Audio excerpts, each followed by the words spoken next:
Hi everyone, just want to do a quick review of a book that I've been reading called Chop Wood, Carry Water by Joshua Medcalf. Chop Wood, Carry Water by Joshua Medcalf. And the subtext is how to fall in love with the process of becoming great. So I was kind of made to read this as part of a kind of course I was doing, and it's a course about. The book is about a young character called John who wants to realize his dream of becoming a samurai archer and decides to go to Japan to where they actually practice this in a kind of rural village. So he does that, and it's basically about his dream of becoming one of these samurai warriors. He's always been sort of fascinated by the idea of the samurai and that kind of culture. And his brother has an accident, isn't able to go, and he decides that he's going to follow up on his dream. Now, the first thing I've got to say about this book is I actually really enjoyed it. I read it. It's not a big book. It's quite a small book. It does have about 30, I think it's something like 33 chapters, but they're very, very small. And I read them on the subway in Glasgow, and it's not like the London subway. The subway in Glasgow is very small. So my journey was probably only about 15-20 minutes. And in that time, you're able to read sometimes just 5 minutes, one of the chapters. But it's like what this reminded me of was one of these business books, like the Seagull one, or Who Moves My Cheese, or something like that. This kind of reminded me of that. And it's really all about working on yourself and working on your craft and what's important.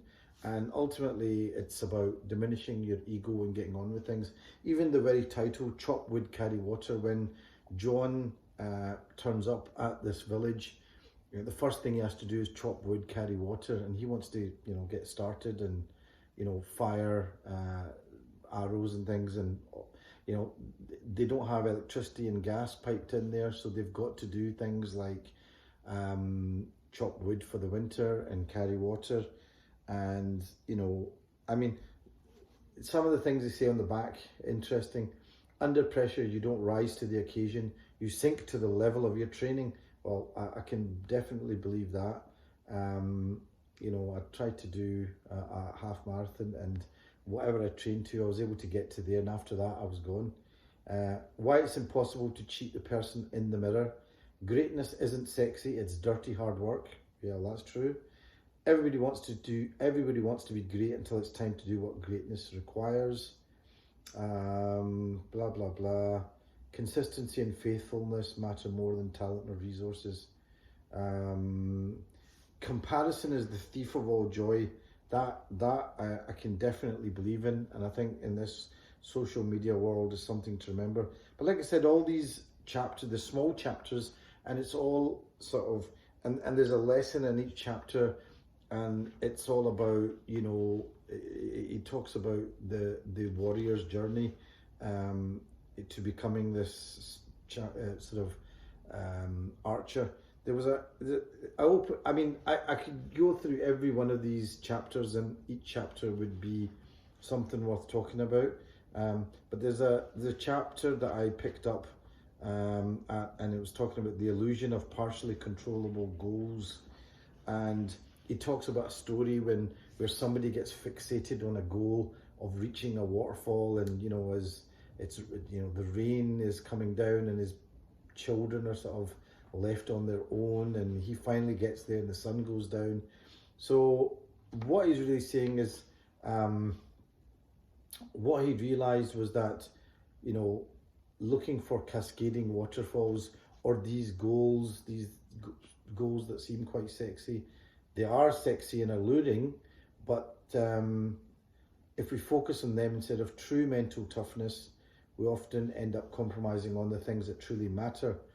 And that really it's about the person you become rather than the goal. And we forget about the person we should be, and that actually with a lot of these eluding goals, whether you achieve the goal or not, there's always a path of destruction in our wake, and maybe we don't think about that because we're so focused on those things. He talks about true mental toughness is having a great attitude, giving your very, very best, treating people really, really well, having unconditional gratitude, regardless of your circumstances. And it's interesting, he says that it might be easier to justify that wake of destruction when you achieve the goal, but it's even more of a reality check when you do not. So often when people don't achieve those goals, they think, oh, what was the point? Or what should I have done that? But when people do achieve their goals, they think, well, yeah, I did everything I could, and I had that divorce, and I took care of my own needs and got to that goal. And is it actually worth it? And he does say, you can go chase a dream, but then sometimes you look back and there's a trail of tears behind you, and the tears are usually your wife and kids. And that made me think of Arnold Schwarzenegger as the ultimate kind of Western ideal of success in America, the American dream. And yet, he messed up at home with his housekeeper, has a kid that he's accepted, but, is that the way to go? Is divorced? Kids probably aren't that happy about it. And he does, so it was, he said that don't get derailed when you get so focused on what you want. So that was one.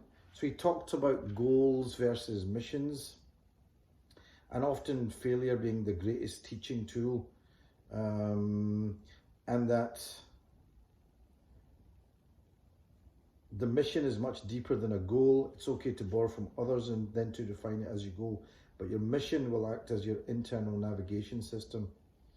I mean, there's a lot of things in this.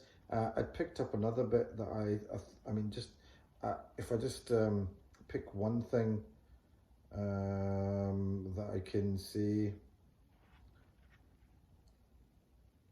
Yeah, I mean, he talks about the path to mastery, and obviously what people want is that path to be, straight up, but actually how it feels is up and down, and how it actually works is that you get to a plateau and it takes a while. Again, let me see if I can. I should have actually picked out a one here, but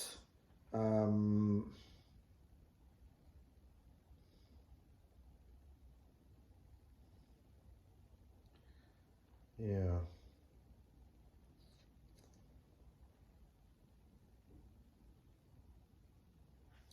Yeah, there's one point early on in the book, John says to the master Akira, and he says, "Look, how did you get so good?" And the sensei says, "I never gave up, and I realized the whole time I was building my own house." A sensei shared with me that very same story about Kota building his own house, and I realized that it wasn't about what I was doing, but rather who I became. And he says, "John, let me tell you two very important things. Comparison is the thief of all joy." Well, I'm definitely been guilty of that in the past. And the grass isn't greener on the other side. The grass is greener where you water it. It says where you give up your attention. So focus on your journey, yours alone. It's your house you're building. That's what you must focus on. So all I'm saying, Chop Wood, Carry Water by Joshua Metcalf. How to fall in love with the process of becoming great. And it is about sticking to the process, doing the basics, being persistent, having a good attitude, being kind to the people around you, remembering to be kind to the people around you, and not maybe always getting caught up in that ultimate goal, goal, but rather have a mission, and whatever that mission is, whether it's to do good, be merciful to others, to leave a good legacy, rather than I must get this goal. Sometimes failure is what teaches you more than success. Like I said, this is Chop Wood, Carry Water, Joshua Metcalf, printed by,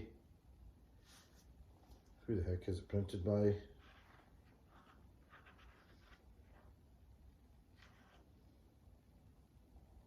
I've no idea, but you can get this. It's a good book to read.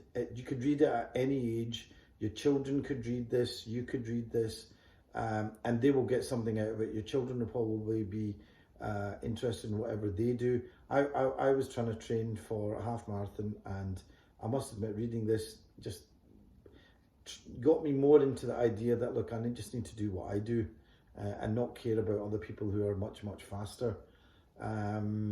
So, and I think whatever craft you have, this you'd find this a good book, and I'm sure I will reread this again, because it's one of those books where one of the chapters will hit out at you and it'll give you some insight. And any books that talk about decreasing your ego and making you focus you more on what's around you, I think is a good book.